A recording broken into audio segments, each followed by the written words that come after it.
Hey guys, what's up? lightboltjoe here. Today we're going to discuss Season 2 of American Vandal. And it's quite appropriate for 2 because it's all about doing number 2. So, the plot of Season 2 of American Vandal is about the turd burglar and how he strikes to a private Catholic school in Washington State. Now, Season 1 was about Tyler Alvarez's character and Griffin Gluck's character investigating their own little crime going on in their school about someone spray painting a whole bunch of penises in this faculty parking lot. Who could it have been? Who actually did it? Who's exonerated? Who's taking the blame?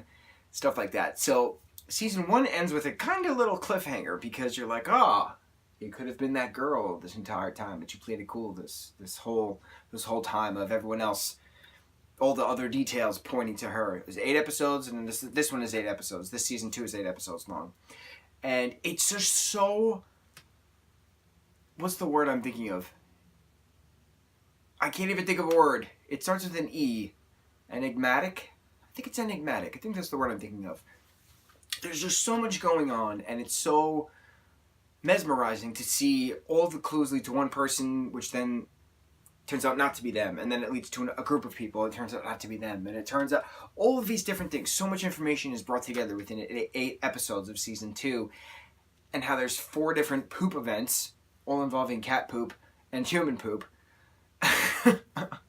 and it all goes back to 3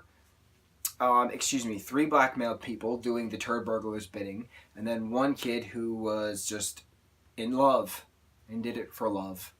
All because everyone was catfished. Did not see the catfishing aspect of this happening. Now, I'm leaving details out. Normally when I do these kinds of reviews, I always talk about full details, but this is a show that needs to be seen without me mentioning actual characters' names and who's, hooking up with who and who's accusing who of what.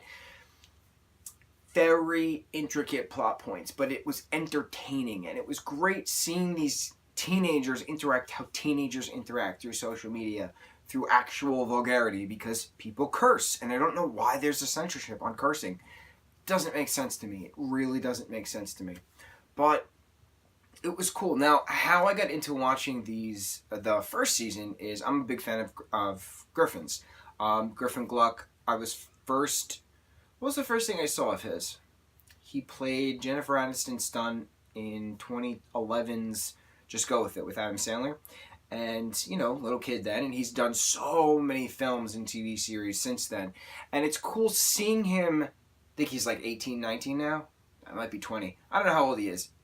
He's an adult now. Not my air quotes, because he's still a kid. But it's cool seeing him go from child actor to adult actor.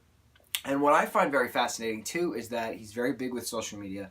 He always hangs out with Thomas Baruska. Now, we've talked about him a couple times. He was in Season 5 of Horror Story, Hotel. He's been in the 2 seasons of The Mick that was on Fox, and they canceled it for some stupid reason. Him playing Chip Pemberton is one of the greatest characters that has ever been written, because Thomas just does a great job with it. He was in that Netflix movie show, What Hot American Summer, First Days at Camp, or something like that. And then Griffin and him were both in a couple episodes of The Mick together, and Griffin and Thomas were both in middle school Worst Years of My Life, or something like that. They played brothers. And it's cool seeing these actual friends, these actual real-life friends, playing friends and siblings in, film and TV, and it's really cool seeing that. I'm very excited. I know it's going to happen. One of these days soon, the 2 of them are going to have a starring role together. I see it as another comedy duo, like A Dude, Where's My Car, or How Them Come Go to White Castle, that kind of buddy comedy kind of film. The 21 Jump Street movies, those are all buddy comedy movies. So I see them 5-7 years from now doing a buddy comedy movie, college years or like post-college years, because they can do that, because they have that rapport together and it really works. So this is a long story, but that's how I got involved with watching American Vandal Season 1. It's because of Griffin Gluck, because I've been following his career for a very long time. He's an extremely talented actor, and I'm very excited to see what he does, moving forward. So Yeah, he plays a great character of Sam in American Vandal Season 2, as well as Season 1. And we'll see if there is a Season 3, because it is a parody show, I get it. It's based off of true crimes and any other Netflix documentary kind of style. And it gets you going, it gets you thinking. It's fun. It's a fun show that is a fluid storyline. Now, I tried watching The Haunting on Hill House, which is another Netflix show. And it's 10 episodes long. I got 2 episodes in, and I'm like, no. Because the story keeps bouncing from past to present, past to present, past to present, every 5 frickin' minutes. That's not fluid storytelling. And people have been complaining to me because I have been voicing my opinions on it, on how that's not a proper way to tell a story. And they're like, there's more than one way to tell a story. And I'm like, yes, true, I get it.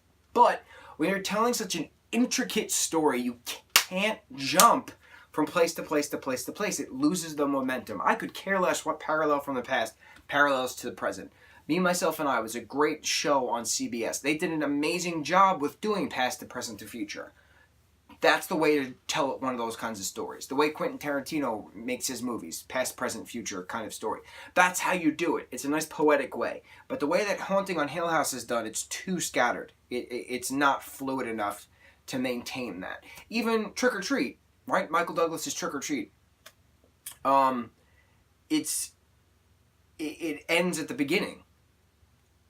It's a circle, right? That it's a past and present kind of film. That's how it's a fluid story, right? So I've given a bunch of examples on fluid storytelling.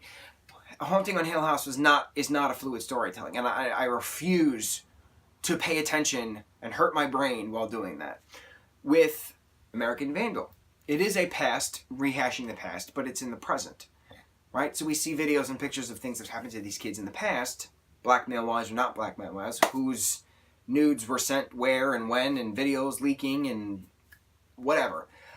But it's told in the way that is coherent. It's fluid. It makes sense. So, great storytelling on American Vandal Season 2. The Turd Burglar. Some questions were still left unanswered, but it's fine because it did come down to the catfishing, which I didn't see. I couldn't predict it. I didn't see it coming. It was awesome. Give it a watch. Mucho mahalo, guys.